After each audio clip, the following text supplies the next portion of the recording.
Sommes-nous au bord d'une troisième guerre mondiale ?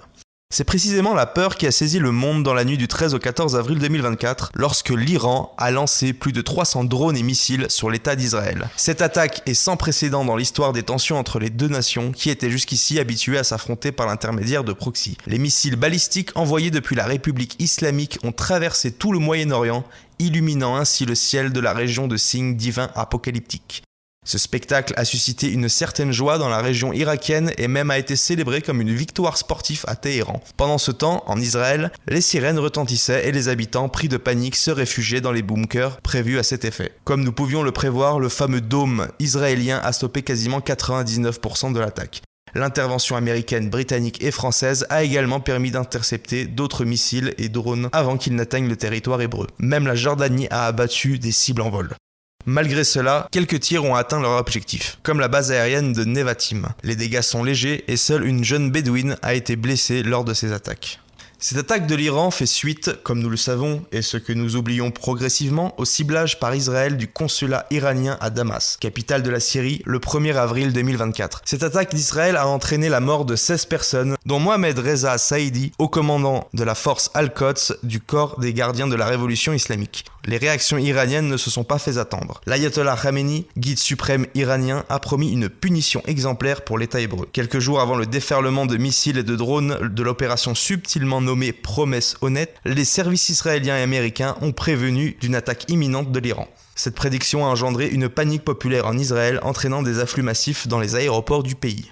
Malgré les affirmations du porte-parole de Tsahal, mettant en avant une victoire défensive cruciale d'Israël durant cette crise avec peu de dégâts matériels et humains, il semble que la vision côté iranien décrive également une victoire de la République islamique. Le dôme israélien, prétendument impénétrable, a été pénétré par quelques missiles iraniens, mettant ainsi en lumière des failles dans le système de défense d'Israël. Bien que la majorité des missiles et des drones lancés aient été interceptés, il semble, et c'est une information qui doit être prise avec précaution, que certains missiles hypersoniques capables d'atteindre Tel Aviv en 5 minutes ont bel et bien été lancés. Et ce sont précisément ces derniers qui ont réussi à contourner les défenses du dôme. C'est confiant que l'Iran sort de cette attaque, affirmant par la même occasion son statut de puissance régionale. Suite à l'attaque de la nuit du 13 au 14 avril, les réactions internationales se sont fait entendre. Le soutien à Israël et la condamnation de l'Iran de la part de l'Occident collectif ne sont finalement pas surprenants. Les États-Unis, le Royaume-Uni et la France, qui ont participé à la neutralisation des menaces aériennes iraniennes dans le ciel du Moyen-Orient, dénoncent l'escalade des tensions et mettent en garde contre l'émergence d'un conflit majeur. De l'autre côté, les BRICS, avec la Russie en tête, appellent Israël et l'Iran à la désescalade sans pour autant condamner l'Iran, ce qui a été vivement critiqué par Israël. En réponse, la Russie déclare hypocrite le fait de condamner l'Iran sans prendre en compte le tir israélien sur le consulat iranien. Le président américain Joe Biden n'a pas manqué de rappeler le soutien incommensurable des États-Unis envers l'État hébreu. Néanmoins, Biden met en garde le gouvernement israélien. Si Israël riposte contre l'Iran, les États-Unis n'y participeront pas. La puissance américaine étant déjà affaiblie par la guerre ukrainienne et sa perte de légitimité sur la scène internationale, ainsi que par les tensions internes, cette attaque massive pourrait bien influer sur le cours des élections de novembre de cette année. L'ancien président et candidat Donald Trump a déjà critiqué la gestion de la crise par l'actuel président Biden et a déclaré que sous son mandat, cela n'aurait jamais arrivé. Aujourd'hui, la vie semble avoir repris son cours normal en Israël après l'attaque du week-end. Un état d'urgence a cependant été instauré, interdisant les rassemblements de plus de 1000 personnes, du pain béni pour le premier ministre israélien Benjamin Netanyahou, qui fut confronté il n'y a pas si longtemps à des manifestations de plus en plus importantes dans son pays. Des membres des familles des otages israéliens détenus par le Hamas sont même intervenus à la Knesset, le parlement israélien, pour exiger des négociations.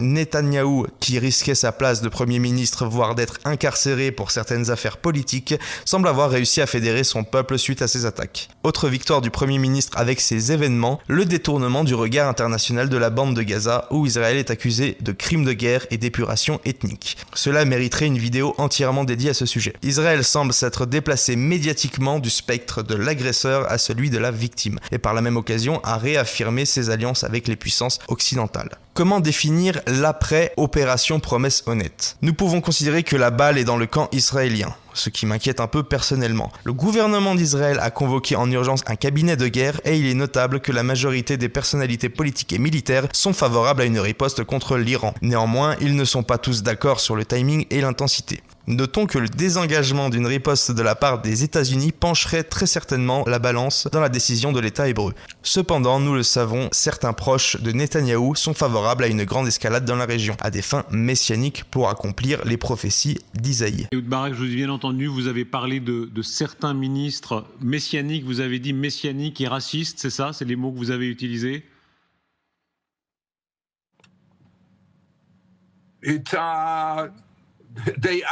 Oui, c'est ce qu'ils sont. Netanyahou est sous l'influence de ses ministres pour protéger sa place au pouvoir. Il ne veut pas perdre le contrôle du pays. Donc, il devient une sorte d'esclave de ses ministres esclavagistes. Et ils ont une influence énorme sur lui. Il ne devrait pas l'avoir. Et on le force à faire un choix binaire. Il ne peut rien accepter d'autre. Et notre choix, le bon choix stratégique, c'est de travailler aux côtés des Américains. Et à l'opposé, il y a ces ministres qui lui demandent de déclencher une escalade pour accélérer la venue du Messie. Et ce n'est pas une manière saine de générer une stratégie saine pour un État comme Israël dans un environnement hostile et complexe. Cela mériterait également une vidéo entièrement dédiée à ce sujet. Ce terreau d'extrémistes religieux présent dans les hautes sphères du pouvoir israélien pourrait nous faire basculer dans le chaos. En face, l'Iran, membre des BRICS et soutenu par le nouvel axe Pékin-Moscou-Téhéran, pourrait faire valoir son jeu d'alliance et ce serait la Troisième Guerre mondiale. Dans un tel contexte, il n'est pas difficile d'imaginer l'envoi massif de troupes européennes en Ukraine et une invasion de Taïwan par la Chine. Évidemment, cela n'est que de la spéculation géopolitique. Cela arrivera ou cela n'arrivera pas, là est toute la question. Et aujourd'hui, plus que jamais, l'avenir nous le dira.